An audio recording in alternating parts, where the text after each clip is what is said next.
Assalamualaikum warahmatullahi wabarakatuh. Bismillah walhamdulillah, salatu wassalamu ala rasulillah wa ba'du. Teman-teman sekalian, kali ini kita akan bahas tentang 10 tips manajemen waktu di dalam Islam. Teman-teman sekalian, Islam mengajarkan kepada kita untuk menghargai waktu dan tidak menyia-nyiakannya. Di dalam Al-Quran, Allah Subhanahu wa Ta'ala berfirman di dalam surat yang sangat pendek, tapi kata Imam Syafi'i, kalau seandainya Allah Subhanahu wa Ta'ala tidak menurunkan surat lain kecuali surat ini, itu sudah mencukupi. Surat apakah itu? Surah Al-Asr, di mana Allah Subhanahu wa Ta'ala berfirman, A'udzubillahi minasyaitonirrajim, Bismillahirrahmanirrahim, Wal 'asr, innal insana lafi khusr illa alladzina amanu wa 'amilus salihati wa tawassaw bil haqqi wa tawassaw bis sabr. Demi masa, sesungguhnya manusia itu benar-benar dalam kerugian, kecuali orang-orang yang beriman dan beramal soleh dan saling menasihati dalam kebenaran dan saling menasihati dalam kesabaran. Kita tidak boleh menyia-nyiakan waktu, dan sayangnya manusia paling banyak melalaikan nikmat ini, nikmat waktu luang. Rasulullah SAW bersabda, ni'matani maghbunun katsirun fihima minan nas, as-sihah wal faragh. Dua nikmat yang paling banyak dilalaikan oleh manusia atau manusia tertipu olehnya, yaitu nikmat sehat dan nikmat waktu luang. Oleh karenanya, ketika kita diberikan kesehatan oleh Allah Subhanahu wa Ta'ala, maka pergunakanlah nikmat itu untuk sebaik-baik ibadah kepadanya. Pun begitu juga ketika kita mendapatkan nikmat waktu luang, maka pergunakanlah baik-baik untuk sebaik-baik ketaatan kepada Allah Subhanahu wa Ta'ala. Dan nikmat waktu ini, nikmat umur ini nanti pasti akan dimintai pertanggungjawaban di hari kiamat kelak. Rasulullah SAW bersabda, la tazulu qadam ibni abdan yawmal qiyamah hatta yus'alu an khamsin, an umrihi fima afnah, wa an syababihi fima ablah, wa an malihi min aina iktasabah, wa fima anfaqah, wa madza amila fima alima. Tidak akan bergerak kaki anak Adam nanti di hari kiamat dari hadapan Allah Subhanahu wa Ta'ala sebelum ditanya oleh Allah tentang 5 perkara. Yang pertama adalah tentang umurnya, untuk apa dia habiskan. Kemudian tentang masa mudanya, untuk apa dia pergunakan. Kemudian tentang hartanya, dari mana dia peroleh dan untuk apa dia belanjakan. Dan yang terakhir tentang ilmunya, sejauh mana dia mengamalkannya.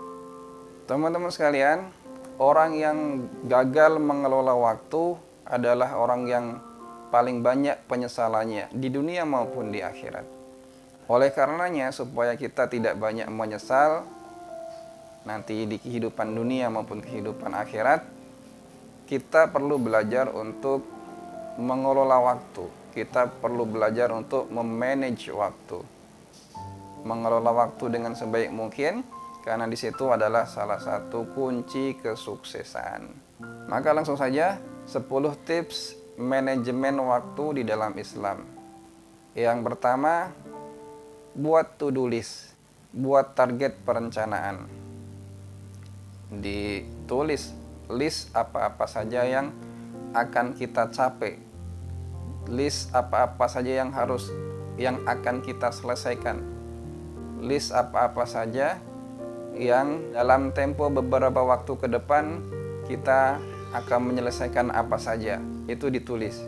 Termasuk juga catatan harian tentang apa-apa yang harus kita kerjakan nanti di hari ini, itu silakan ditulis. Poin yang kedua adalah dahulukan yang wajib. Maksudnya, apa yang paling wajib buat kita sebagai seorang muslim, sebagai seorang hamba Allah, yaitu sholat. Maka patokan waktu kita adalah 5 waktu sholat wajib itu, yaitu subuh, zuhur, asar, maghrib, isya. Itu adalah agenda kita yang paling utama, yang paling prioritas, yang tidak boleh diganggu dengan yang lainnya. Utamakanlah sholat. Kalau kita mengutamakan sholat, maka Allah akan mudahkan urusan-urusan kita yang lainnya, insya Allah. Perbaiki sholatmu, maka Allah akan perbaiki hidupmu. Poin yang ketiga adalah tentukan skala prioritas. Kita harus paham betul mana urusan yang paling baik buat kita, urusan yang paling penting buat kita, yang lebih penting, mana yang tidak terlalu penting, dan mana yang tidak penting. Itu kita harus paham betul. Jadi apabila kita terjadi tabrakan dua agenda yang bersamaan dalam waktu yang bersamaan, maka kita bisa memilih, menentukan mana yang lebih penting dan mana yang tidak terlalu penting, atau bahkan tidak penting sama sekali. Mana yang harus didahulukan, kita harus betul-betul memahaminya. Poin selanjutnya yang keempat adalah jangan menunda-nunda. Pekerjaan yang bisa diselesaikan hari ini, maka jangan ditunda sampai besok. Jangan terbiasa untuk menunda-nunda pekerjaan, apalagi menunda-nunda kewajiban. Yang kelima teman-teman sekalian, yaitu tentukan deadline. Tentukan batas waktu kapan kita harus menyelesaikan pekerjaan, menyelesaikan tugas. Tadi di awal kita sudah tentukan list mana-mana apa saja yang harus kita capai, yang harus kita selesaikan, pekerjaan yang akan kita selesaikan. Maka dalam list itu juga tentukan deadline-nya. Tentukan kapan batas akhir kita harus menyelesaikan pekerjaan tersebut. Poin yang keenam teman-teman sekalian, yaitu tinggalkan hal-hal yang tidak bermanfaat. Dalam Islam kita diajarkan, Rasulullah SAW bersabda, min husni islamil mar'i tarkuhu ma la ya'nihi. Di antara kebaikan keislaman seseorang adalah dia meninggalkan sesuatu yang tidak bermanfaat buat dirinya. Tinggalkan hal-hal yang tidak bermanfaat bagimu, itu adalah tanda kebaikan keislamanmu. Teman-teman sekalian, poin yang ketujuh adalah kurangi rebahan yang tidak produktif. Maksudnya kurangi santai-santai, terlalu santai dan tidak produktif. Rebahan apakah dilarang? Boleh juga. Kalau dia memang produktif. Saya juga suka rebahan, tapi saya usahakan rebahan saya itu produktif. Maksudnya bagaimana? Sambil rebahan kita bisa sambil tafakur, berfikir. Ayat rebahan itu ada, yaitu di dalam surah Ali Imran. Alladzina yadhkuruna qiyaman wa qu'udan wa 'ala junubihim wa yatafakkaruna fi khalqis samawati wal ard. Rabbana ma khalaqta hadza batila subhanaka faqina 'adzabannar. Yaitu orang-orang yang mengingat Allah dalam keadaan berdiri, duduk, dan berbaring. Berbaring itu kan rebahan. Wa yatafakkaruna fi khalqis samawati wal ard.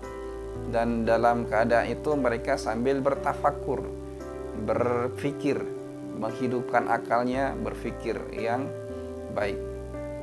Maka rebahan adalah sesuatu yang dibolehkan kalau itu dalam keadaan zikir, dalam keadaan kita bertafakur. Kemudian yang kedelapan teman-teman sekalian, jangan terjebak pada masa lalu. Maksudnya bagaimana?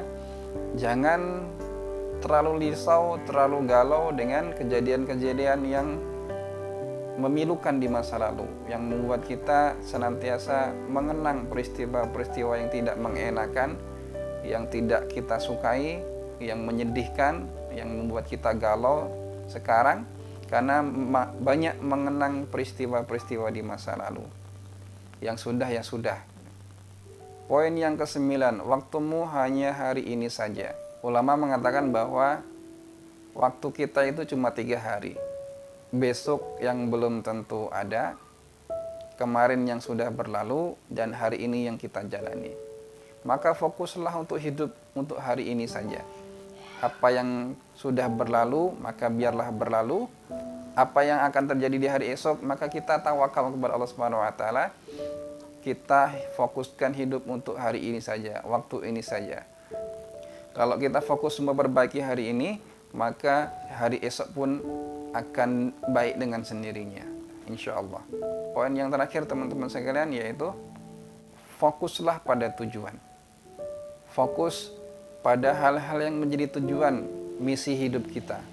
Fokus pada apa yang ingin kita raih, apa yang ingin kita capai, sehingga dengan kita mencoba belajar fokus pada apa yang kita raih, itu akan mengurangi kita melakukan hal-hal yang tidak bermanfaat, yang melalaikan, yang menjauhkan kita dari target. Utamakanlah untuk fokus pada urusan-urusan akhirat, maka urusan-urusan dunia pun akan Allah mudahkan, insya Allah. Demikian video kali ini, mudah-mudahan bermanfaat. Jangan lupa subscribe, like, komen, dan share ke teman-teman yang lainnya untuk mendukung channel dakwah ini. Assalamualaikum warahmatullahi wabarakatuh.